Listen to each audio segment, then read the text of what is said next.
ლუკა დანელია დღეს ცოტა განსხვავებული ფორმატი გვაქვს ჩვენ, იმიტომ რომ საუბრობთ უკვე სტუდენტთან, ანუ პრაქტიკულად ბაკალავრთან, რომელმაც იმუშავა ძალიან საინტერესო თემაზე. როგორც არის უკრაინის, რუსეთის ომის უკრაინის წინააღმდეგ გავლენა ზოგადად და მათ შორის საქართველოზე, ხო? საერთაშორისო ეკონომიკაზე და მათ შორის საქართველოზე. ხო და ცხადია, ეს ძალიან საინტერესო თემა, იმიტომ რომ მიუხედავად იმისა, რომ ყველანი ვადევნებს თვალს ყოველდღიურად რუსეთის აგრესიას, აი ეკონომიკური ასპექტი არის ერთ-ერთი ფარდა, რომელზეც ფართო დისკუსია და მსჯელობა არ მიმდინარეობს. რა არის ძირითადი პარამეტრები აი ამ ეკონომიკური, ასე ვთქვათ, მხარის? პირველ რიგში, რა თქმა უნდა აღინიშნოს, რომ რუსეთ-უკრაინის ომმა საერთოდ შეუქცევადი პროცესები დაიწყო ეკონომიკის შემდგომი ტრანსფორმაციის მიმართულებით. მაგალითად, ჩვენ გვახსოვს COVID პანდემიამ, რომელმაც ძალიან დიდი გავლენა მოახდინა ეკონომიკაზე და ამის შემდეგ დაემთხვა ფაქტობრივად მეორე მსოფლიო ომის შემდეგ ყველაზე მსხვილი კონფლიქტი ევროპაში და მსოფლიოში. რა თქმა უნდა, ეს ბევრი მიმართულებით გამოიწვევდა აპრიორი ცვლილებებს, ეს შეიძლება ყოფილიყო მაგალითად მოთხოვნა მიწოდების ჯაჭვების ცვლილებები ანალოგიურად სამოხმარებლო საქონელზე გარკვეული დეფიციტები, თქო მთლიანი შიდა პროდუქტის უარდნა მთელი მსოფლიოს მასშტაბით და მათ შორის მეომარი დაპირისპირებული ქვეყნების ეკონომიკის არათუ შეფერხება, არამედ რამდენიმე წლით ფაქტობრივად უკან დახევა და პარალიზება მრავალი წლით ამ ქვეყნის ეკონომიკების. ამავდროულად მნიშვნელოვანი აღინიშნოს, რომ დიდი დარტყმა მიიღო არა მხოლოდ საერთაშორისო წესრიგმა, რომელიც მეორე მსოფლიო ომის შემდეგ შეერთებული შტატების, თქვათ, ინიციატივით ამოქმედ და რომელსაც ჩვენ წესებზე დაფუძნებულ საერთაშორისო წესრიგს ვუწოდებთ, არამედ რა თქმა უნდა მისმა ეკონომიკურმა და ფინანსურმა ასპექტმაც განიცადა გარკვეული რყევები და შედარებით მოწყვლადი გახდა. ყოველ შემთხვევაში ასე ჩანდა კონფლიქტის დაწყების მომენტში. თუმცა ცხადია გარკვეული შეფასებები, რომელიც გაკეთდა ომის პირველი ეტაპის დროს, როგორც იყო მაგალითად, თქვათ, დოლარიზაციის მიმართებაში, გარკვეულწილად შეიძლება შესრულდა, ზოგიერთი აღმოჩნდა გადაჭარბებული, ცოტათი აპოკალიფტურიც, რომელსაც საბოლოო ჯამში ახდენა ჯერჯერობით ყოველ შემთხვევაში ამ დეკადაში არ უწერია. უფრო კონკრეტულად შეგვიძლია ჩავშალოთ. აუცილებლად უნდა ჩავშალოთ, იმიტომ რომ ეს გავლენა ეხება აბსოლუტურად სულ ყველას, ევროპის კონტინენტზეც და კონტინენტსაც გასცდა უკვე ეს ყველაფერი, ხო, რა თქმა უნდა და გამოიწვია უზარმაზარი კრიზისები და გამოიწვია ისიც, რომ თავდაცვის ბიუჯეტები გაიზარდა, სხვა რაღაცეებს გამოაკლდა ეს თანხები. აი ამაზე ვისაუბროთ კონკრეტულად. დიახ. ნუ ერთ-ერთი მაგალითად რაც შეიძლება ითქვას, უკრაინაში თითი ხელშესახები პარამეტრი რაც იყო, რა თქმა უნდა გაიზარდა სიღარიბე და გაიზარდა ემიგრაცია, რამაც ნუ ქვეყნის განვითარების ტრაექტორია აბსოლუტურად გააჩერა და ფაქტობრივად ქვეყანა ჯერ კიდევ 2023 წლის მონაცემებით თუ ვიმსჯელებთ 15 წლით უკან დახია. რა თქმა უნდა ამან გამოიწვია მთელი რიგი წარმოების შეფერხება, როგორც მაგალითად იყო სოფლის მეურნეობის მიმართულებით. მაგალითად ჩვენ ყველამ კარგად ვიცით, რომ რუსეთი და უკრაინა არიან ხორბლის მთავარი ექსპორტიორები მსოფლიოში და ცხადია ამ ომმა, მით უმეტეს რუსეთის სტრატეგიამ, რომელიც ომის მეორე ფაზაშიც კი საკმაოდ აქტიურად ცდილობდა მიზანში ამოეღო უკრაინის საწარმოები და მათ შორის სასოფლო სამეურნეო აქტივები, მათ შორის ფერმები და მიეყენებინა, ასე ვთქვათ, სამოქალაქო ეკონომიკური ზიანი, რა თქმა უნდა, უარყოფითად აისახა მთელ მსოფლიოზე, მაგალითად ისეთი ქვეყნები, როგორც იყო, ვთქვათ, სირია და ეგვიპტე, პირდაპირ დაზარალდნენ ამ პროცესების გამო, რადგან ამ ქვეყნებში სიღარიბის მაჩვენებელი, რა თქმა უნდა, უფრო მაღალია სხვა ქვეყნებთან შედარებით, ისედაც ამ ქვეყნებში ხორბალს და პურს უფრო მეტად მოიხმარენ, ვიდრე იგივე მაგალითად სხვა ქვეყნებში და შესაბამისად აღმოჩნდა, რომ თავარი დარტყმა ყველაზე მეტად ამ ღარიბმა და ხორბალზე დამოკიდებულმა ქვეყნებმა მიიღეს. რა თქმა უნდა, საერთაშორისო საზოგადოებამ დაინახა მყისიერი ჩარევის საჭიროება და გარკვეულ ღონისძიებებს მიმართა. ესეთ იყო მაგალითად სამშვიდობო შეთანხმება ხორბლის ექსპორტთან დაკავშირებით, რომელიც რუსეთსა და უკრაინას შორის შედგა, შორის თურქეთის და ევროკავშირის და გაეროს, ასე ვთქვათ, მონაწილეობით. რამაც რა თქმა უნდა თავიდან პოზიტიური შედეგები გამოიღო, თუმცა რუსეთი მოგვიანებით მოულოდნელად გამოეთიშა ამ შეთანხმებას და ცხადია დააზიანა ეს პროცესი. მეორე მხრივ ევროკავშირმა იმისთვის რომ ეკონომიკური კატასტროფა ამ ქვეყნებში თავიდან ყოფილიყო არიდებული და რა თქმა უნდა უკრაინასაც შეძლებოდა საკუთარი ფულის გამომუშავება ომთან დაკავშირებული ხარჯების ასანაზღაურებლად და დასაფინანსებლად, რა თქმა უნდა საჭირო იყო გარკვეული მექანიზმების შემუშავება, რაც უკრაინიდან ხორბლის ექსპორტს უზრუნველყოფდა. ერთ-ერთი რაც მნიშვნელოვანი რაც გაკეთდა, იყო ეგრეთ წოდებული სოლიდარობის ხაზების შექმნა. სოლიდარობის ხაზები იყო ფაქტობრივად სახმელეთო ტრანზიტი, რომელიცაც უნდა უზრუნველყო უკრაინული ხორბლის გატანა ევროპის სახელმწიფოებში, ევროკავშირის სახელმწიფოებში ტარიფების და ზედმეტი ბარიერების გარეშე. ამან რა თქმა უნდა გამოიწვია უკრაინისთვის სასარგებლო შედეგები, რადგან ფაქტობრივად მოხდა მისი რეინტეგრაცია საერთაშორისო ვაჭრობაში, მაგრამ გარკვეული პრობლემებიც წარმოშვა რა თქმა უნდა, მაგალითად პოლონეთში ფერმერებმა საკმაოდ დიდი უკმაყოფილება გამოხატეს, ვინაიდან ხორბლის დიდი მარაგების შესვლამ ქვეყანაში, ხშირად რომელიც ადგილზე რჩებოდა, გამოიწვია ადგილობრივი წარმოების ხორბლის ფასების შემცირება, ვინაიდან უკრაინულ ხორბალთან კონკურენცია გაიზარდა და შესაბამისად ადგილობრივი ფერმერები დაზარალდნენ. რამაც ევროკავშირში გარკვეული განხეთქილება წარმოშვა და პოლონეთი იყო ისეთი ქვეყანა, რომელიც ლობირებდა ასეთი სატარიფო შეღავათების მოხსნას ან პირიქით გაზრდას ტარიფების უკრაინულ ხორბალზე, რომელიც რა თქმა უნდა მოგვიანებით ევროკავშირის მედიაციით დასტაბილურდა, დარეგულირდა. ახლა ეს პრობლემა ასეთი მწვავე აღარ არის, თუმცა ყოფილა ისეთი ინციდენტები, როდესაც ფერმერები მაგალითად კეტავდნენ მაგისტრალებს, გზებს ან ახდენდნენ საერთოდ საბოტაჟს და ანადგურებდნენ უკრაინული წარმოშობის ხორბალს. ერთი კითხვა, ლუკა, რა ასაზრდოებს ახლა უკრაინის ეკონომიკას? ანუ რითი არის, რითი ცხოვრობენ უკრაინელები ამჟამად? რა თქმა უნდა, ეს არის პირველ რიგში დასავლური სუბსიდია და დაფინანსება, ვინაიდან მთლიანი შიდა პროდუქტის უზარმაზარი ვარდნა გამოიწვია ამ ომმა და ფაქტობრივად უკრაინა გახდა ძალიან დიდი ფინანსური ტვირთი ევროკავშირისთვის. დღემდე თუ კი უკრაინას აქვს საკუთარი, ასე ვთქვათ, განსაკუთრებით ომთან დაკავშირებული ხარჯების დაფარვის შესაძლებლობა, ეს არის თქო უნდა კრედიტები, რომელსაც გამოყოფენ ევროპული სახელმწიფოები და ასევე ის კრედიტები, რომელიც გამოიყოფა გაყინული რუსული აქტივების მხრიდან.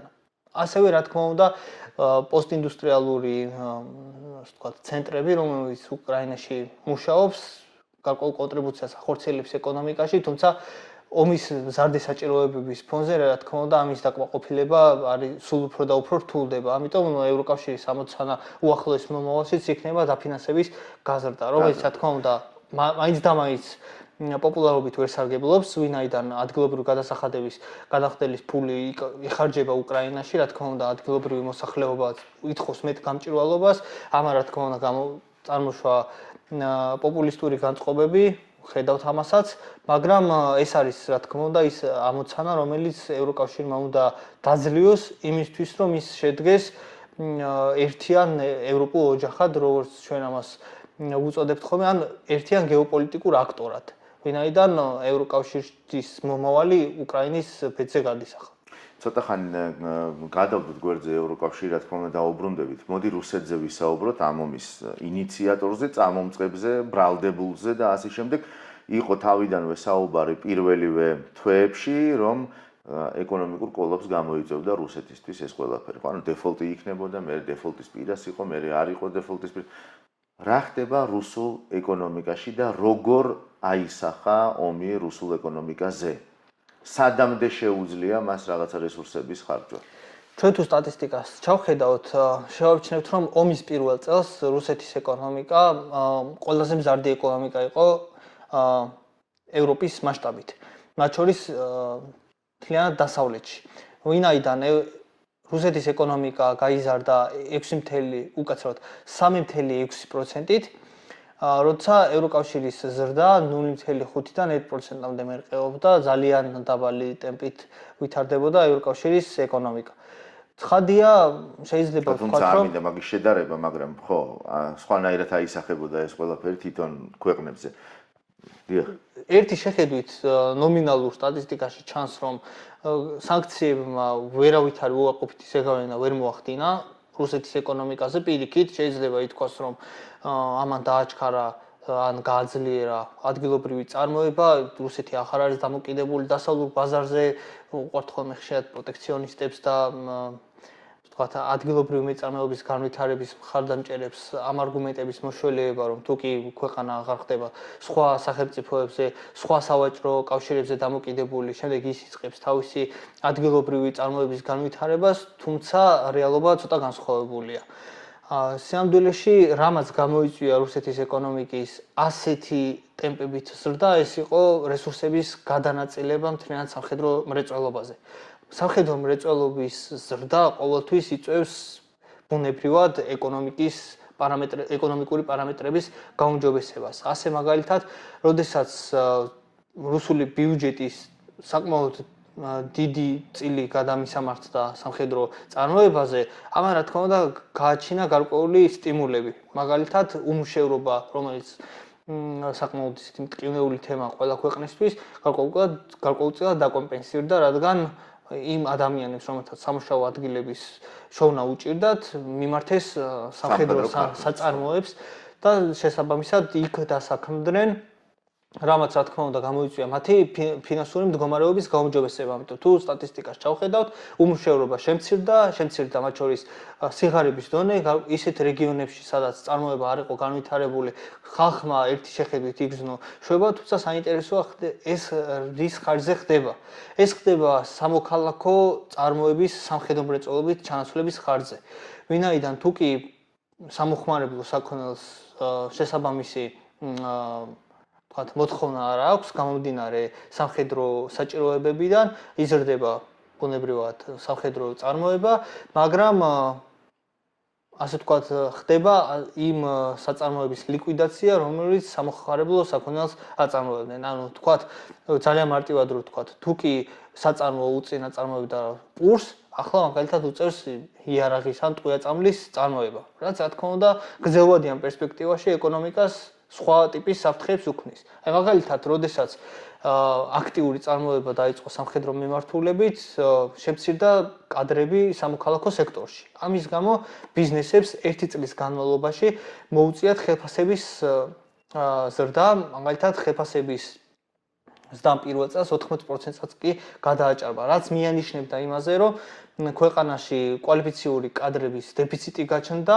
და რუსეთს მოუწია ადგილობრივი მუშახელის იმიგრანტებით ჩანაცვლება. ამიტომ ჩვენ ხედავთ ტენდენციას, რომ ომის დაწყების შემდეგ ცენტრალური აზიიდან რუსეთში მიგრაცია გაიზარდა.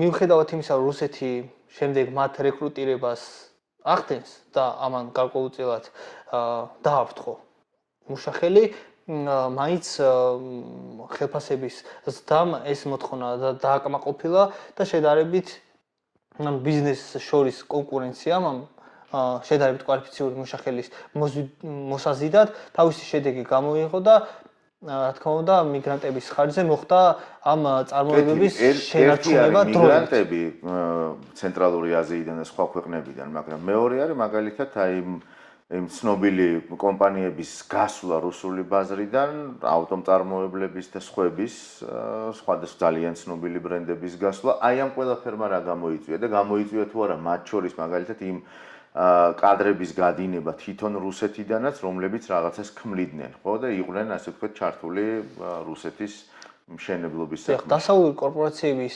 გასვლამ რა თქმა უნდა საბიუჯეტო სახსრებზე უარყოფითი ზეგავლენა იმოქმედა, რადგან ისინი იხდიან საკმაოდ მსხვილ გადასახადებს, აქვთ მსხვილი შენატანები რუსეთის ბიუჯეტში, ამიტომ მათი გასვლა უარყოფითად აისახებოდა, ბუნებრივია, მაგრამ რუსეთმა თავისი საკრედიტო რესურსები გამოიყენა იმისთვის, რომ იგივე წარმოების საქონელი ჩაენაცვლებინა ადგილობრივი უბრალოდ იგივე ტიპის საქონელი ჩაენაცვლებინა ადგილობრივი წარმოებით და აქაც გარკვეულწილად რუსეთმა სახის შენარჩუნება შეძლო.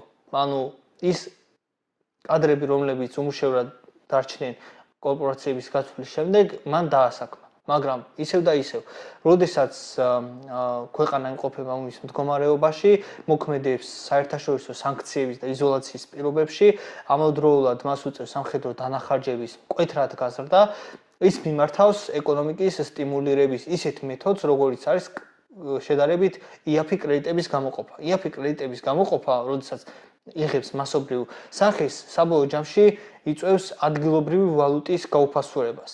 ახლა ჩვენ ხედავთ, რომ რუსეთი აქტიურად ხარჯავს უცხოურ საერთაშორისო რეზერვებს თავისი ოფიციალური გაცვლითი კურსის შესანარჩუნებლად. თუმცა ამავდროულად ხედავთ, რომ ოფიციალურ გაცვლით კურსსა და რეალურ გაცვლით კურს შორის, ანუ იმ გაცვლით კურს შორის, რომელიც ბაზარზე რეალურად არსებობს, არის ძალიან დიდი სხვაობა. ამიტომ რუსეთი ამ ტიპის დანაკლისებს ანაცვლებს მაგალითად იგივე აღმოსავლურ ქვეყნებზე დამოკიდებულების ზრდით. აქ რა თქმა უნდა შემოდის ჩინეთის ფაქტორიც. ჩინეთზე უნდა ვისაუბროთ ცალსახად, იმიტომ რომ ერთია რომ დასავლური კომპანიები გავიდნენ, მაგრამ როგორც თვითონ ჩრდილოეთში იტყვიან, წმინდა ადგილიც არიელი არასოდეს არ არის, ხო? ანუ ის ჩაანაცვლა ჩინეთმა პირდაპირ. მაგრამ სანამ ჩინეთს დაუბრუნდებით, ერთი კითხვა მაქვს კიდევ, რომ რამდენ ხანს შეიძლება გაუძლოს რუსეთმა სანქციებსაც და აი ამ საომარ ვითარებაში ყოფნას. სანქციები თავის ეფექტს რა თქმა უნდა ახდენს ეკონომიკაზე, მაგრამ მე ვფიქრობ, რომ ეს სანქციები, რომელიც ჯერჯერობით მოქმედებს რუსეთის წინააღმდეგ, მაინც და მაინც ეფექტური ვერ არის, ვინაიდან 17 სანქცია დააწესა ევროკავშირმა, ახლა მუშაობს მე-18-ზე. ძალიან მძლავრი სანქციების პირობებში ამდენი პაკეტი საჭირო ნამდვილად არ იქნებოდა. თუ მაგალითად ისინი პირდაპირ ზეგავენას მოახდენდნენ იმ სექტორებზე, რომელიც რუსულ ეკონომიკას ასაზრდოებს, მაგალითად ეს არის ნავთობის წარმოება და მოპოვება და იქნებოდა ძალიან ხისტი და მყისიერი რეაგირება ადგილობრივ წარმოებაზე, ეს რა თქმა უნდა რუსეთის ეკონომიკას მეტად შეამცირებდა, უფრო მძიმე მდგომარეობაში ჩააყენებდა. მაგრამ იმის გამო, რომ ევროკავშირში არ არსებობს ჯერჯერობით ამ საკითხზე კონსენსუსი და ჩვენ ნახეთ, რომ ევროკომისიის შეთავაზება, რაც ითვალისწინებდა 2027 წლისთვის რუსეთის თხევად გაზზე დამოკიდებულების შემცირებას, საფრანგეთმა და ბელგიამ უარყო სხვადასხვა მიზეზებით, თუმცა საფუძველი ორივეს ერთი აქვს. მათ არ აქვს შესწავლილი რუსულ ენერგეტიკულ რესურსებზე უარის თქმა, რა შედეგებს მოიტანს მათი ეკონომიკებისთვის, რომელიც საკმაოდ დამოკიდებული იყო წლების განმავლობაში რუსულ რესურსებზე. ამიტომ ეს რა თქმა უნდა რთული ამოცანა ნამდვილად, თუმცა შეიძლება დავაკვირდეთ პოზიტიურ ტრენდებსაც. აი მაგალითად ლინცი გრემი შეერთებულ შტატებში ლობირებს კანონპროექტს, რომელმაც 500%-იანი ტარიფი უნდა დააწესოს რუსულ ნავთობზე. და შესაბამისად ეს სანქციები გავრცელდეს მეორე ქვეყნებზე, რომლებიც დაეხმარებიან რუსეთს სანქციების თავიდან არიდებაში, რაც განსხვავებით ევროკავშირის სანქციებისაგან იქნება ძალიან მკაცრი, ძალიან კონკრეტული პასუხი რუსეთის ამ აგრესიულ ომზე და შესაბამისად ეს კიდევ უფრო მძიმე მდგომარეობაში ჩააყენებს რუსულ ეკონომიკას. რა თქმა უნდა, ეს კანონპროექტი არის ჯერ გასატანი, ამის ხარდაჭერა მოსაბილიზებელი, შემდეგ უნდა ამოქმედეს და ახსულების მექანიზმები მოიძებნოს, რაც რა თქმა უნდა არ იქნება მარტივი ამოცანა, თუმცა პოზიტიური ცვლილებები შეგვიძლია შევამჩნიოთ დასავლურ ქვეყნებში, კერძოდ შეერთებულ შტატებში. აქვე დავამატებ მცირედით იმას, რომ დასავლეთმა ერთხელ უკვე სცადა რუსული ნავთობიდან მიღებულ შემოსავლებზე ზეგავლენის მოხდენა, ამიტომ G8 ან დიდმა რუიანმა დააწესა ფასის ლიმიტი რუსულ ნავთობზე. ეს იყო, თუ სწორად მახსოვს, $65 თითო ბარელზე. მაგრამ რუსეთმა აქ მონახა სანქციების თავიდან არიდების მექანიზმი საკმაოდ აქტიურად დაიწყო ეგრეთ წოდებული ჩრდილოვანი ფლოტის შენება. ჩრდილოვანი ფლოტი არის ის, ასე ვთქვათ, კომპლექსი. რა ბედი ეწევა ჩრდილოვან ფლოტს საერთოდ აი ამ ვითარებაში? ანუ ყველაფერი იცის, მაგრამ ეს ჩრდილოვანი ფლოტი მოქმედებს. მაინც მოქმედებს, რადგან ამას თავისი, ასე ვთქვათ, პრინციპები აქვს. რეალურად რუსეთმა ეს გაკვეთილი ჩრდილოვანი ფლოტის გამოსაყენებლად ისწავლა სხვა ავტოკრატიული ქვეყნებისაგან. ეს არის მაგალითად ირანი და ვენესუელა, რომლებიც არიან სანქცირებული და ნავთობზე დამოკიდებული ქვეყნები. ამიტომ მათ წლების წინ გამოიგონეს, ასე ვთქვათ, შექმნეს ეს know-how, რომელიც შემდეგნაირად მუშაობს. ფაქტობრივად მესამე სამყაროს ქვეყნებში, როგორც მოიხსენიებინ, შედარებით განვითარებად ქვეყნებს, ფორმდება ან არსდება ფიქტიური კომპანიები, რომლებიც იურიდიულ, ასე ვთქვათ, არგუმენტს აცხადებენ, იურიდიულ განცხადებას აკეთებენ ამ ტანკერების ფლობაზე და შესაბამისად ხდება ისე, რომ იურიდიულად რუსული ან ამ სხვა ავტოკრატიული ქვეყნების ნავთობი გადადის სრულად უსაფრთხოდ. ისე რომ მათი გამოჭერა შეუძლებელი ხდება, რადგან როდესაც იწყება გამოძიება, აღმოჩნდება, რომ ის რუსული ნავთობის გადამტანი ტანკერი სინამდვილეში ეკუთვნის სადღაც ინდოეთში დაარსებულ და გაფორმებულ კომპანიას, რომელიც რა თქმა უნდა არსებობს ფიქტიურად. ამიტომ ამის ახსულების მექანიზმები შედარებით რთულია. ამავდროულად ისინი მიმართავენ საერთაშორისო საზღვაო სამართლის წესების დარღვევით GPS-ის გათიშვის სტრატეგიას. თუმცა ახლა 21 საუკუნეა და იდეაში თუ მოინდომეს ეს ყველაფერი შესაძლებელია თანამგზავრიდანაც დაინახონ. ახლა ლუკა, აუცილებლად უნდა გკითხო ჩინეთზე, სანამ ჩვენ საუბრს დავასრულებთ, იმიტომ რომ თემა არის ამოუწურავი და გატყობ რომ შეგიძლია ამაზე ძალიან ბევრი ისაუბრო ცხადია და მადლობა ამისთვის შენს ლექტორებსაც. ჩინეთის ინტერესი ამ ომში რაში გამოიხატება და როგორც აღნიშნეთ, ანუ გავიდნენ დასავლური კომპანიები რუსეთის ბაზრიდან და რა თქმა უნდა შევიდნენ შიგნით ჩინელები, ხო? ჩინეთის ინტერესი ძალიან აშკარაა. ის ცდილობს ამ გამოთავისუფლებული ვაკუუმის შევსებას საკუთარი წარმოებით, საკუთარი ფინანსური და ეკონომიკური ინტერესებით. ასე მაგალითად რუსეთსა და ჩინეთს შორის ენერგო ვაჭრობაც მნიშვნელოვნად არის გაზრდილი, მას შემდეგ რაც რუსეთის წინააღმდეგ გამოქვეყნდა სანქციები. მიუხედავად იმისა, რომ დასავლეთმა შეამცირა თავისი დამოკიდებულება გარკვეულწილად რუსეთზე, მან რუსეთმა მიმართა ბაზრების დივერსიფიკაციას და შესაბამისად თავისი ვთქვათ ეკონომიკური ინტერესი მიმართა ცენტრალური აზიის და აღმოსავლეთისაკენ. რა თქმა უნდა, ყველაზე მსხვილი სავაჭრო პარტნიორი ჩინეთისთვის გახდა რუსეთი, ამავდროულად რუსეთისთვის ჩინეთი და შესაბამისად ხდება ისე, რომ ისინი ერთი შეხედვით ალიანსში იმყოფებიან დასავლური წესრიგის შესაცვლელად. თუმცა აქაც თუ კი ჩავხედავთ დეტალებს, ვიღებთ სხვა მოცემულობას. მაგალითად, ჩვენ ხედავთ, რომ რუსეთსა და ჩინეთს შორის სავაჭრო ურთიერთობის მიუხედავად არის ნდობის დეფიციტი, ვინაიდან ხდება ამ ზემოხსენებული ფაქტორების ფონზე ხდება რუსული ბაზრების იუანიზაცია, ანუ შესაბამისად იზრდება იუანის წილი რუსეთის ცენტრალური ბანკის რეზერვებში და სავაჭრო ურთიერთობები იმის გამო რომ რუბლი არის სანქცირებული, მასზე საერთაშორისო მოთხოვნა არის შემცირებული, ხდება იუანში.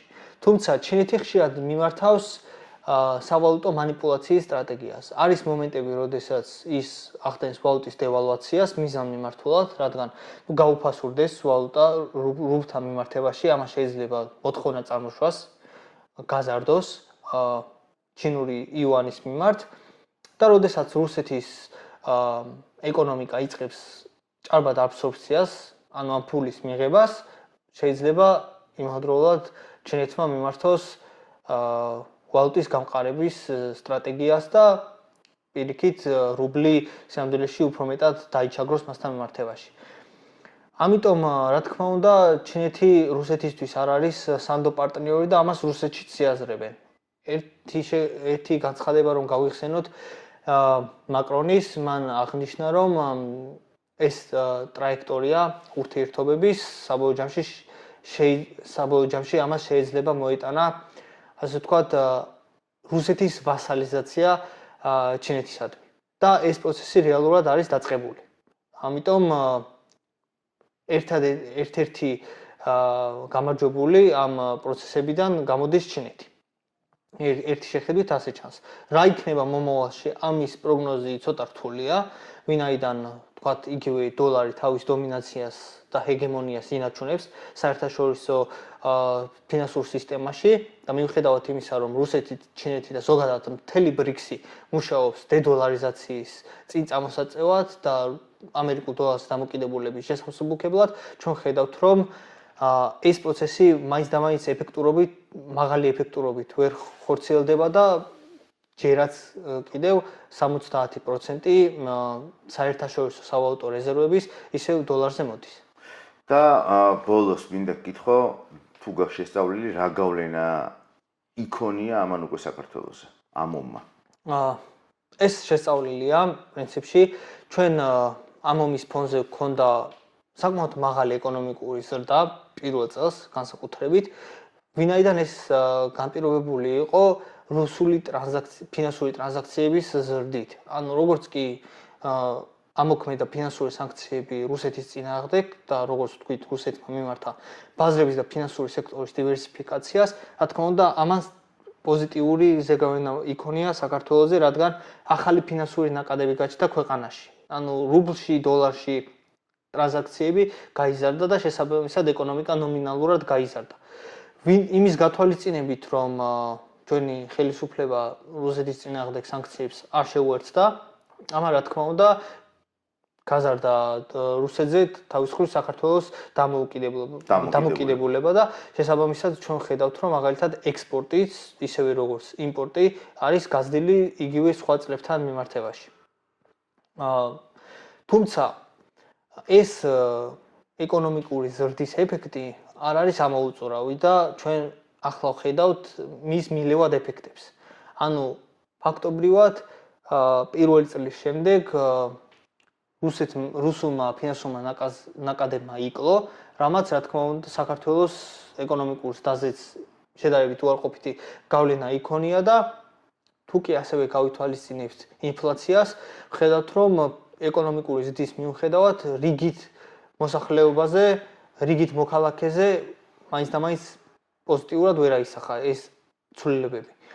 თუმცა ახაც ძალიან რთული სათქმელია ესეთი ტიპის ეკონომიკური ზრდა, რომელიც მთლიანად განპირობებულია ფინანსური ნაკადებით, ანუ ხდება ფაქტობრივად ეკონომიკის ფინანსიზაცია, რამდენ ხანს გაგრძელდება, ან რამდენ ხანს შეძლებს ხელისუფლება ეკონომიკური ზრდის შენარჩუნებას, ну ფაქტია, რომ ერთ-ერთი მიზეზი ამ ეკონომიკური ზრდის არ ყოფილა გატარებული ეფექტური რეფორმა. რადგან ეკონომიკის მიმართულებით ჩვენს ქვეყანაში ძალიან დიდი ხანია ხელშესახები პოზიტიური ეკონომიკური რეფორმა არ განხორციელებულა.